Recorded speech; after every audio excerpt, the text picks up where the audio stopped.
Hello everyone. तर आज आपण मराठी निबंध लेखन पाहणार आहोत। तर निबंध आहे इयत्ता 10वीचा निरोप समारंभ।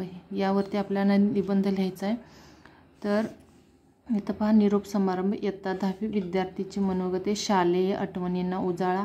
दिनांक 20 फेब्रुवारी दुपारी 4 वाजता ज्ञान संवर्धन विद्यालय अमरावती। शिक्षकांची मनोगते।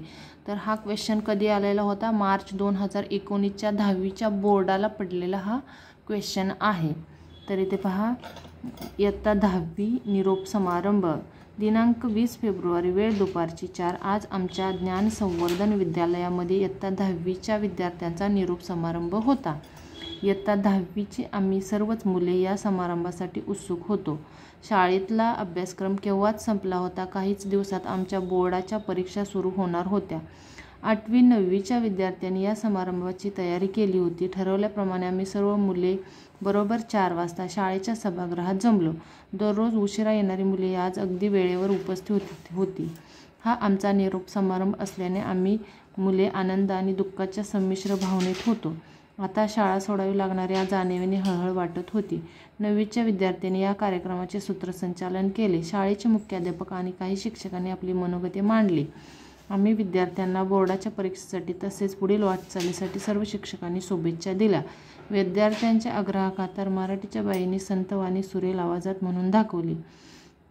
त्यांच्या सुमधुर आवाजाने सभागृहातील सर्वांना मंत्रमुग्ध केले। 9वीच्या काही विद्यार्थ्यांनी गाणी म्हटली तसेच नाटुकली सादर करून दाखवली। आम्ही सुद्धा या मनोरंजनाचा पुरेपूर आस्वाद घेतला। आमच्याच वर्गातल्या काही 10वीच्या विद्यार्थ्यांनी शाळेप्रती आणि शाळेतील शिक्षकाप्रती आपले मनोगत व्यक्त केले। अनेक गोड आठवणींना उजाळा मिळाला आणि मनही भरून आलं। शाळेतल्या शिक्षकाबद्दल तसेच शाळेबद्दल कृतज्ञता व्यक्त करताना शब्दच कमी पडत होते। आमच्या वर्गाच्या वतीने आम्ही शाळेसाठी आणलेली भेट मुख्याध्यापकांच्या हाती सुपूर्द केली। बालवाडी ते 10वी असा 12 वर्षाचा प्रवास या शाळेत झाला होता। आता ही शाळा सोडायचा विचारच सहन होत नव्हता। पहिल्या दिवशी शाळेच्या वर्गात आलो तेव्हाही डोळ्यात पाणी होते आणि शाळेचा निरोप घेतानाही डोळ्यात पाणी होते। अनेकदा शाळेत जाण्याचा कंटाळा यायचा, दांडी मारून सुट्टी घ्यायचो, पण आज मात्र शाळेबाहेर पडताना पावले जड झाली होती। शाळेने आम्हाला शिकवले, घडवले, विविध कलागुणांना प्रोत्साहन दिले, नीतिमूल्यांची, संस्कारांची शिकवण दिली।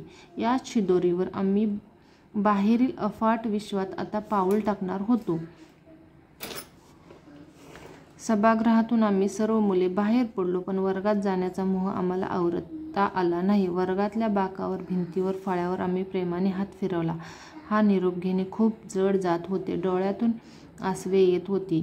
आम्ही आमच्या शिक्षकांचे आशीर्वाद घेतले, मैत्रिणींना गळाभेट दिल्या आणि अत्यंत जड अंतकरणाने शाळेला निरोप दिला। अनेक वर्षाच्या आठवणी सोबत घेऊन आम्ही शाळेबाहेर पडलो। तर असा हा निबंध आहे।